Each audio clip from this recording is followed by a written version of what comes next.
Hoje a gente está aqui no Milano, onde a gente fez as duas lojas, a da Joalheria Moreto, que já está entregue para o cliente e funcionando, e também a doceria Tufts. Agora quem está esperando a gente lá em cima é o Guilherme Garcia, do estúdio Guilherme Garcia, o responsável pelo conceito e pelo projeto dessas duas lojas. Vamos lá?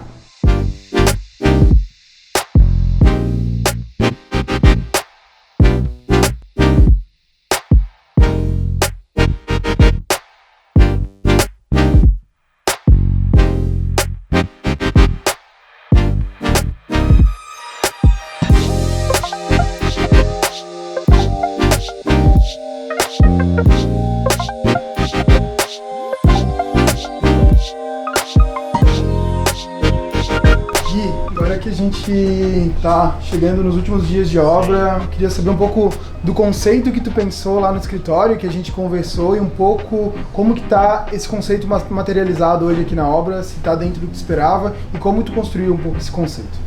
É super legal, a gente vê o 3D virando realidade, né? Então desde decoração e todos os detalhes de arquitetura, acho que é importante, e a materialidade funcionou muito bem, né? Então um piso que tem essa textura mais rústica, que pega um pouco do castelo, já que a gente estava falando de circo para fora e falando de Harry Potter para dentro, essa mistura, e abrir as cortinas e saber entrar no mundo mágico, né? Então texturas naturais, acho que a laca também, que ficou super legal, porque a gente não queria essa laca tão realista, plastificada, essa ideia de ser meio pintada à mão, meio antigo, acho que super funcionou bem, os detalhes de arquitetura também, né? A plotagem para dar aquela brincadeira também. E eu acho que a combinação de materialidade acho que foi bem aceite. Então bem essa parte clássica, a iluminação também acho que era um ponto forte, né? A gente estava preocupado desde o início da obra, de vai ficar escuro, vai ficar claro, como é que a gente vai fazer, então testar isso antes, eu acho um ponto bem importante, né? Pra gente ter iluminação bem focada nos produtos, e uma iluminação bem externa, bem direta, fazendo todo o contorno, e muito bom, assim, parabéns. Acho que o teto também ficou super legal, acho que foi um desafio para vocês, acho que é melhor até você contar, para contar um pouquinho sobre ele, porque não é fácil, né? Fazer tetos curvos, uma loja foi completamente com arcos, outro teto curvo, a gente não facilita muito, mas acho que o resultado final agrega bastante, né? Ficou muito legal mesmo. Esse era um desafio que a gente já sabia que tinha aqui desde o começo, né, Gui? Que era justamente fazer esse teto que tem esse volume, na verdade, que dê essa profundidade para o espaço. Então, além da plotagem que a gente tem aqui, a gente também tinha o desafio de conseguir fazer essa decoração com as velas, né? Então, a gente tinha um artista plástico, na verdade, Sim, que fez manualmente cada uma dessas velas aqui, para que depois a gente conseguisse fazer a fixação delas no teto com um fio mais fino possível que a gente encontrou de nylon, e a gente conseguir ficar com essa impressão de que elas estão flutuando. Ainda com essa luz que a gente tem aqui de fora, que está trazendo uma claridade que normalmente não vai ter aqui dentro da loja, a gente vê um pouquinho dos fios, mas a gente sabe que depois isso não vai existir, não vai aparecer mais, assim, então vai ficar com esse aspecto das velas. E uma coisa que eu achei muito legal do teu projeto, Gui, é que a gente tem uma arquitetura que está trazendo esse lado lúdico e muito bacana, que entretém muito, inclusive, aqui na loja, mas tu também conseguiu destacar dentro da tua marcenaria, do projeto de marcenaria, os produtos que vão estar aqui sendo vendidos. De uma forma sutil, cuidadosa, mas essa iluminação que a gente tem aqui hoje, que ela tem embaixo de todas as prateleiras, ela dá uma ênfase para os produtos, mesmo a gente tendo toda essa atenção que a gente tem aqui na loja, com os elementos decorativos e com a temática do Harry Potter, né? É importante sempre frisar, a gente está fazendo uma obra comercial, né, diferente de interiores, e o comercial, no final das contas, a estética é importante, mas no final tem que vender. A gente quer que os produtos se sobressaiam, então a gente criou esses detalhes, que foi a primeira vez que a gente criou esse detalhe, que é da fita de LED chanfrada. Geralmente a gente faz reta e a iluminação vem diretamente aqui, criando sombra no produto. Os de trás sempre ficam escuros, então a gente chanfrou todas as fitas, que é o detalhe da marcenaria, depois a instalação de vocês também, para que a gente tenha esse banho, essa projeção de luz, esse sopro aí em cima dos produtos. Eu acho que isso vai fazer vários detalhes, né? Acho que caixinha de tomada, né? As tampinhas que foi criada, acho que dá para mostrar aqui também, ó, que a gente tem essa caixinha, que toda a fiação é escondida, então a fiação sai por aqui, não fica aquela caixa de tomada toda aparente. Isso é um detalhe de obra que eu gosto bastante de fazer, isso em residencial, comercial, e vários detalhezinhos que a gente vai alinhando, né? Sancas com cortineiro para esconder toda a parte de infra e toda a parte técnica, né? Porque é uma loja muito pequena, compacta, a gente conseguiu colocar toda a parte técnica lá atrás que não aparece direito. Então, o ar-condicionado mimetizado, né? Foi um grande desafio ali, conseguir alinhar tudo e todos esses painéis com caixa, parte elétrica, incêndio, automação, toda a parte que o cliente também precisava. Isso foi importante aí a gente conseguir mimetizar. Essa é uma coisa bem interessante dessa loja aqui, que toda a parte técnica dela, ou praticamente toda, ficou escondida. Então, atrás desses painéis aqui, além do ar-condicionado que a gente tem instalado ali dentro, a gente tem aqui central de alarme, a gente tem toda a parte de quadro elétrico, quadro de telecomunicações, medidor de água, uma porção de equipamentos técnicos, a maioria deles são obrigações legais aqui no Milano, mas que a gente encontrou uma forma de deixá-los funcionais, mas deixá-los escondidos também aqui dentro da loja. O último detalhe bacana aqui dessa obra é essa grande vitrine que a gente tem aqui virado para fora, que o Gui vai contar um pouco como que ele pensou essa parte aqui e explicar pra gente como é que foi o projeto. Então, acho que o mais importante do Milano é a gente tirar a cara de ter o vidro com a portinha com as ferragens, enfim. Então a gente queria transformar toda essa cara, né, de ter uma loja muito mais aberta, e isso funcionando dos dois lados, e ela realmente ser interativa e não somente uma parede ou algo que não traga nada. Então, pra gente trazer um pouquinho de design, a gente trouxe toda essa vitrinismo aqui, que ela vai ser mudada constantemente pelo cliente. Então, época de Natal, Páscoa, então dá pra brincar um pouquinho. Então a gente faz uma plotagem grandona aqui, e ela tá toda limpona, né, a gente queria como se esses vidros jumbos, gigantes, sem nenhuma emenda, já que a gente não conseguia, por questão de prazo, custo. Então a gente optou, né, por fazer esses vidros sem nenhum perfil. Então teve uns detalhes aí que a gente super funcionou, que foi um friso na própria marcenaria, onde te encaixa, sobe o vidro e encaixa, então a gente não tem nenhum perfil. E em todas as portas a gente usa uma dobradiça, que é até comum utilizar em banheiros ou em lojas também, que a gente usa um pivô aqui no canto e lá em cima, que realmente fica escondido porque vai estar atrás da cortina, e normalmente a gente usa essa chave bem aqui no canto. Como era uma vitrine que não tem tanta perigo, né, de abrir, a gente colocou só uma chave aqui, que já protege, obviamente não fica 100% vedado, mas a gente consegue esconder e transformar essa vitrine aí em design super bacana. A gente já começou a pipocar algumas coisinhas aí que a gente estava fazendo para a próxima vitrine, e logo logo fica pronto.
Essa acabou. Agora com a obra pronta e finalizada, com os clientes já usando inclusive as instalações, eu queria que tu me dissesse novamente um pouco do conceito e como é que ficou a materialidade do teu projeto. se era isso que estava esperando e um pouquinho das soluções que tu usou aqui para adequar um pouco do conceito que os clientes te passaram e um pouco da tua personalidade também. É legal que os clientes vão procurando, obviamente, né, pelo estilo que a gente tem, mas sempre no projeto comercial a gente tem aquela licença poética de fazer coisas diferentes que não usaria tanto no tradicional, né? E aqui a gente fala de uma joalheria, a gente fala de pedras, de metais naturais, então a gente, obviamente, as materialidades naturais já vêm de dentro do nosso escritório, então poder utilizar travertino nas paredes, travertino no piso, né? Então ter essas imperfeições que é a cara das joias do cliente, que são essas joias imperfeitas, incríveis, né? Que eles fazem um a um, toda a criação, e eu acho que entra muito disso, né? É legal que quando o cliente viaja, ele sempre traz muitas referências. Eles tinham voltado de Tulum e falado, Gui, a gente precisa fazer uma coisa meio assim, meio bege, com textura. Eu falei, vamos fazer. Então, eu sempre falo que o minimalismo é uma linha muito tênue entre faltou coisa e ficou super legal e sofisticado. Eu acho que aqui a gente tá num equilíbrio muito bom, né? Então a gente tem todo esse cimento aqui que vocês fizeram, a gente fez na obra em umas 6 testes de cor, não chegava no tom, então aqui a gente acabou misturando para chegar nessa textura duas tonalidades distintas, para que realmente a gente tivesse uma harmonia de manchas, de tonalidade, essa profundidade que vai trazendo um pouco, toda a questão das paredes ser mimetizado para a gente realmente saltar esse piso. O tapete era uma coisa muito obrigatória pra gente, porque a joia pode cair, né, uma pedra, acaba lascando uma pedra um pouco mais sensível, e a gente traz sempre a mesma materialidade, né, travertino, nas mesas, no piso. E acho que o ponto que eu gosto muito, que é uma coisa que poucas pessoas conhecem, eu conheci com os clientes, lâmina de pedra natural. Eu já tinha visto isso. Eu tinha visto isso já fora, mas no Brasil a gente não tinha visto com tanta irregularidade. Então são placas, ó, a gente consegue ver toda essa paginação. E a marcenaria foi colando em tudo, os totens também. Então acho que isso traz uma riqueza de detalhes super importante. Nossa, tu podia falar um pouco também desse forro que a gente tem aqui, se é que dá para chamar de forro, né? Esses tecidos que a gente usa tanto para aliar a questão estética, né? Que tem tudo a ver com essa loja e é uma coisa que a gente ainda não tinha executado, mas também falar um pouco da funcionalidade dele, porque por incrível que pareça, ele também serve para esconder muitos dos elementos técnicos que a gente tem aqui em cima, né? É multifacetado esse forro, eu falo, porque além de trazer essa estética, né, meio Bali, meio praia, que é um pouco do tipo de joia que eles vendem, então o conceito é sempre muito bem alinhado. A gente, obviamente, esconder toda aquela parte de infra, tem uma manutenção muito fácil, então questão de iluminação, a questão de som, então a gente consegue deixar tudo lá em cima. E a questão acústica, quando a gente trabalha com materialidade na arquitetura, a gente tem muitos materiais que repelem o som, né? Então o revestimento de pedra, os vidros, a gente tem muito vidro aqui, então a quantidade de tecido foi um equilíbrio que a gente teve para que a gente possa conversar e o cliente lá fora não ouça, ou vice-versa, a gente não ouça o som que está acontecendo lá fora. Então, além de estética, funcionalidade em plural. Legal. E eu acho que um último detalhe que é interessante a gente falar aqui também, né, Gui, é que aqui é uma joalheria, né? Então a gente tem alguns aspectos de segurança que a gente tem que tomar cuidado, porque a gente está falando de materiais de extremo valor aqui, né? E eu acho que é sempre um desafio conseguir alinhar a questão da segurança com a estética, de forma que não fique uma coisa muito pesada mesmo, né? Não fique gritando que aquilo ali é uma questão para segurança. Então esses vidros que tu escolheu aqui, tanto nessa parte aqui desse mostruário, que é o mostruário principal de quem entra na loja, mas a gente também tem os mostruários externos, que eles têm um fator de segurança aliado aqui, mas ainda assim conseguem juntar esse fator estético de uma forma que não fique pesado e fique muito bonito mesmo, na verdade. E a gente é super vitorioso com materiais, acabamentos também, mas ferragens é uma coisa que me pega, é uma coisa pessoal. A gente tinha projetado essa vitrine de vidro e tinha umas barras metálicas passando, a gente brigou, a gente foi com o fornecedor junto com vocês, como é que a gente soluciona tecnicamente, né? As ferragens eu acho também super bacana, porque todas as ferragens são dobradiças de porta de banheiro e a gente mandou pintar tudo. Então assim, ó, se vocês verem todas as ferragens luminárias, aqui foi um grande spray, tudo da mesma tonalidade, porque a gente conseguiu trazer tudo isso, né? Então tudo foi pintado, milimetricamente colocado, o mínimo possível pra gente ter essa estética sempre mais limpa, sem muita interferência visual. Perfeito, eu acho que isso funciona muito bem com o teu conceito que ele é orgânico, porque isso não atrapalha para quem está olhando, né? Visualmente. Então, exatamente. Então eu acho que isso é muito massa, muito interessante como tu trabalha. Tanto a questão das pedras, tu comentou aqui da lâmina de pedra, uma coisa que, honestamente, eu vejo instalado, mas eu tenho até dificuldade de entender como funciona, porque é um negócio tão fino, um acabamento incrível assim, mas que dá essa continuidade pro teu conceito, que é justamente a questão da organicidade, o quanto é orgânico, né, isso tudo. Do tapete, das pedras, do revestimento da parede, do revestimento do piso, dos tampos. Então a gente foi um desafio pra gente conseguir fazer isso daqui tudo. Eu acho que tiveram diversas coisas que a gente teve que pensar em diversas soluções, mas eu acho que o resultado final ficou incrível. Eu acho que a questão dos arcos, né, também novamente não é fácil falar da vitrine, acho que a gente pode depois mostrar um pouquinho, porque é interessante falar de toda essa questão ali de menos ferragem, como é que a gente faz um ângulo legal, a porta também, que a gente teve que dar uma adaptada aí no meio da obra, poucas ferragens. O rodapé negativado no arco, acho que isso também foi super difícil de fazer, porque a gente queria essa paredinha flutuando e tudo, né? Então todos os rodapés, tanto da fachada quanto interno e externo, então tudo aí a gente acaba dificultando um pouquinho aí na fase de vocês, mas vocês conseguirem executar aí com maestria. Mas no final vale a pena. Vale a pena. Aqui na Moreto a gente mostrou um pouco do lado interno, mas a gente não pode deixar de falar dessa fachada. A gente tem diversos arcos aqui e eu queria entender um pouco de ti de como que surgiu essa ideia desses arcos e como é que foi esse processo de criação.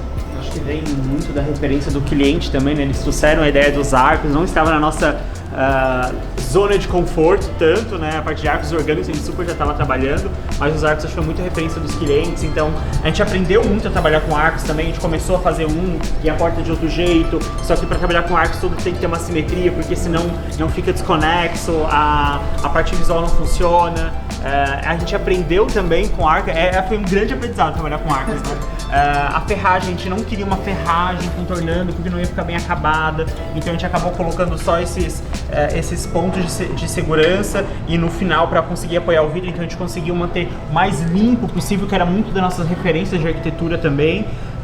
Iluminação, sistema de incêndio, caixa de tomada, então parece super simples o resultado final, mas é muito complexa a parte da execução, né, de enfim chegar nesse resultado. As lâminas de pedra também, que a gente falou um pouquinho, né? A gente chama de carpaccio de pedra, olha que chique. Porque realmente é uma folhinha maleável, assim, e entra um pouquinho aqui, entra na vitrine, e acho que o vitrinismo é importante, né? Vem muito do design dos clientes também, de já tentando esse senso estético, acho que isso foi interessante, e a gente já vai compondo aqui com estátuas, totens e toda essa parte de exposição de joias. E eu acho que foi um projeto bem colaborativo. Eu acho que tanto a parte de engenharia, quanto a parte da minha equipe, os clientes também são mega criativos. Eu acho que isso traz um projeto plural, sabe? Não fica só a assinatura de um projeto muito específico, ou só a gente consegue replicar sempre a mesma coisa. Então quando a gente tem essa pluralidade de pessoas trabalhando junto, o resultado sempre é muito mais interessante. E lá na frente a gente tem um detalhe na fachada também, em um dos arcos, que ele dá uma quebrada nesse tom que a gente tem aqui em toda a loja, que é um mural, que eu vou mostrar para vocês agora, que foi feito pelo próprio cliente.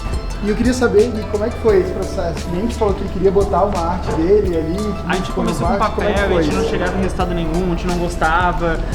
E daí ele falou, não, deixa que eu pinto. E daí pintou e foi incrível, né? E acho que traz muito essa coisa pessoal. Eu falo sempre com os clientes, eles participam do quanto eles querem participar do projeto. E quanto mais participar, mais a identidade deles. Então, é a loja deles. A gente é um meio de transformar as ideias tecnicamente com o que a gente acredita, com materialidade, vocês executando, mas no final é deles. Então tem que ter muita cara. E acho que quando traz essa identidade, o negócio vai.